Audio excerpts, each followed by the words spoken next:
ये जो नई जो पॉलिसी आई है, ये काफी ऐतिहासिक पॉलिसी है। ये पिछली जो पॉलिसी थी करीब 34 साल पहले आई थी। तो ये जो पॉलिसी है करीब 20-30 साल के लिए अब रहेगी। तो जो सरकार ने बड़ा अच्छा काम किया है कि एनालिसिस की है कि जो बच्चों की क्या डिफिशिएंसीज हैं।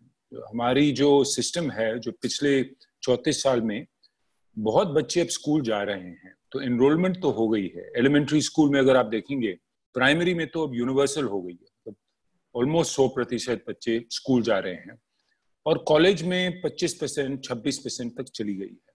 तो उस डिमेंशन पे बहुत तरक्की हुई है। बट अगर आप लर्निंग लेवल पे देखें तो पिछले 10-15 साल में ज्यादा इम्प्रूवमेंट हुई नहीं है। और जो कॉलेज सिस्टम है उसमें अभी भी वो रोट मेमोराइजेशन का तरीका चल रहा है और ओवर स्पेशलाइजेशन हो रही है। तो ये जो सब इश्यूज हैं ये इस पॉलिसी में एड्रेस्ड हैं।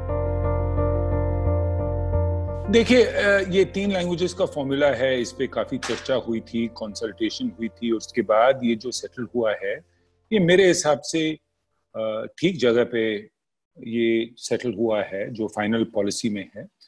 पहला जो इशू है कि बच्चों जो है घर पे अपने माँ बाप के साथ, परिवार के साथ बातचीत करते हैं अपनी भाषा में, तो वो भाषा उनको समझ आती है, और उसको हम ओरैलिटी कहते हैं अंग्रेजी में। और जो उनको वो सुनते भी हैं उस भाषा को, तो लिसनिंग स्किल्स डेवलप होते हैं।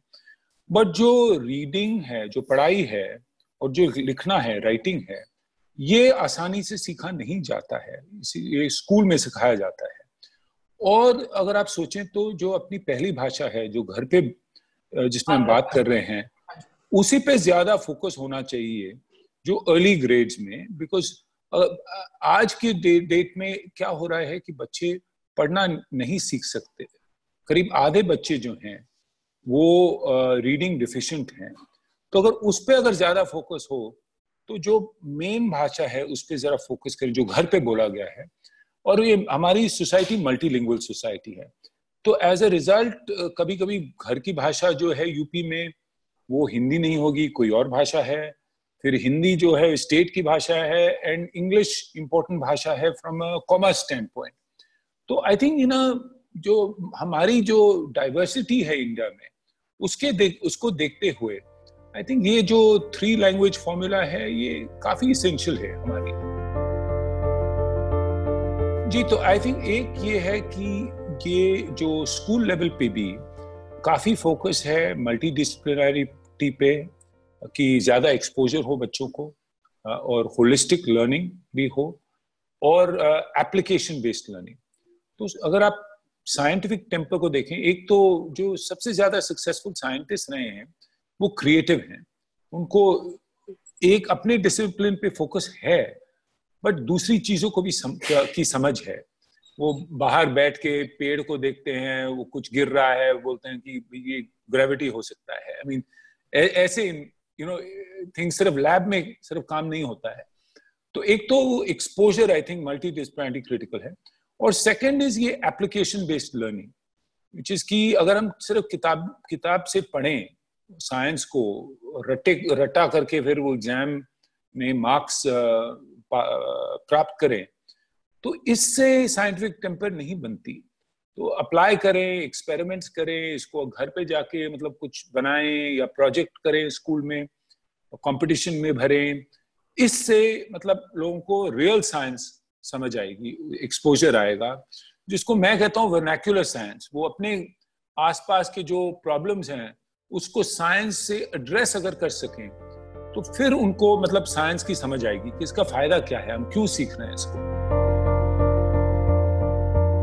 ये जो नई पॉलिसी है इसमें ये लिखा गया है, एक फ्रेज है अंग्रेजी में इन्होंने लिखा है कि लाइट बट टाइट रेगुलेशन। ये मेरे को बहुत अच्छा लगा कि मतलब ये है कि एक तो समझ है कि जो प्राइवेट स्कूल हैं या प्राइवेट यूनिवर्सिटीज हैं वो काफी कंट्रीब्यूट करती हैं इन टर्म्स ऑफ जो मतलब एनरोलमेंट बढ़ी है, वो प्राइवेट इंस्टीट्यूशंस के बगैर ये होती नहीं जो पिछले 20-30 साल में।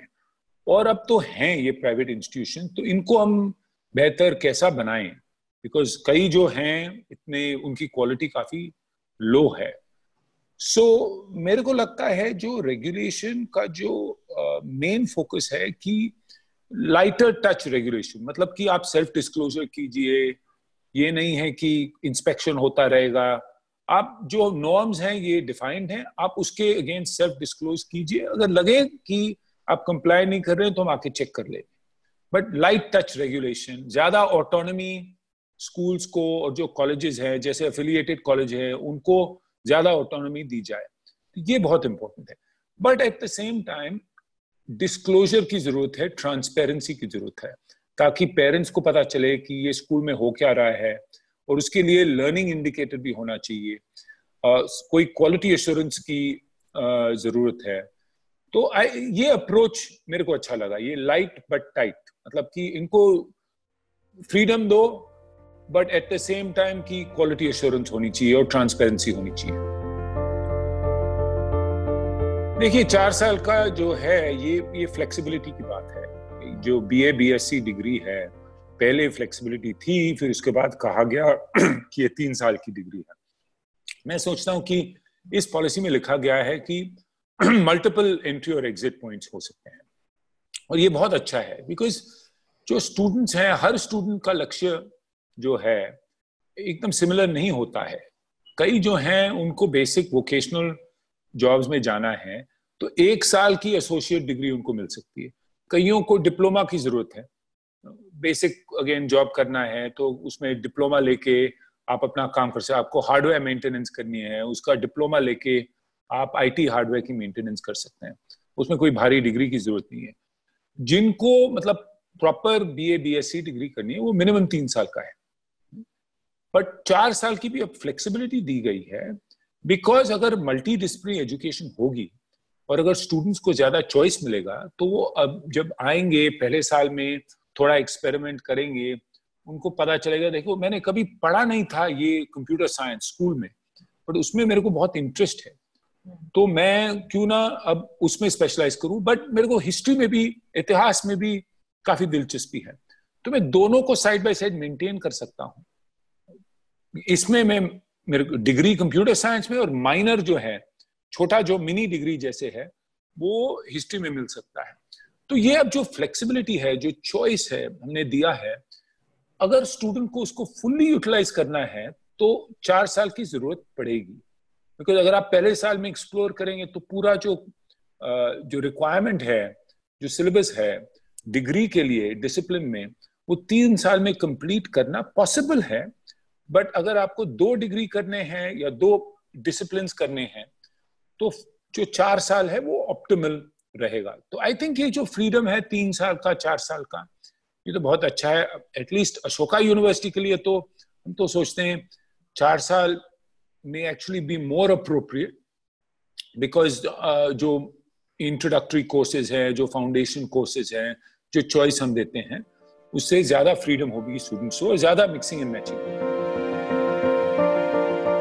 पहली बात मैं ये कहना चाहूंगा कि जो प्रधानमंत्री का जो विजन है नया इंडिया का, नया भारत का, ये शिक्षा के बिना कंप्लीट नहीं हो सकता। बिकॉज अगर हमें $10 ट्रिलियन की इकोनॉमी बनानी है, अगर हम आधे बच्चे पढ़ नहीं सकते तो ये कभी नहीं हो सकता। तो ये आई थिंक बहुत ही इम्पोर्टेंट है जो न्यू एजुकेशन पॉलिसी है, और ये मेरे हिसाब से गेम चेंजिंग रिफॉर्म है। अब राज्य की कैपेबिलिटीज, आई थिंक अगर आप देखें जो पॉलिसी में जो बहुत सी चीजें हैं उनके लिए ज्यादा पैसों की जरूरत नहीं है। तो जैसे आज के समय में, कोविड के समय में फिस्कल कंस्ट्रेंट तो है, और नॉर्मली भी फिस्कल कंस्ट्रेंट है, ये नहीं है जो 6% लिखा गया है 6% जीडीपी एजुकेशन में खर्च किया जाएगा, ये मेरे हिसाब से एस्पिरेशनल टारगेट है, ये होने नहीं वाला for long period of time. But near term में जैसे फोकस हो अगर फाउंडेशनल न्यूमरेसी लिटरेसी पे, ये तो राज्य जरूर कर सकते हैं। ऑलरेडी एनरोलमेंट है, ऑलरेडी बच्चे स्कूल जा रहे हैं, मटेरियल अगर थोड़ा छोटा सा बजट क्रिएट किया जाए और फोकस करे, गोल्स हुए है, डेटा है, ये बहुत ही अचीवेबल है। तो ऐसी तीन चार चीजें, बोर्ड एग्जाम का जो ग्रेजुअल रिफॉर्म है उसको लो स्टिक्स बना, इसके लिए पैसों की जरूरत नहीं है और ज्यादा टीचर्स की भी जरूरत नहीं है।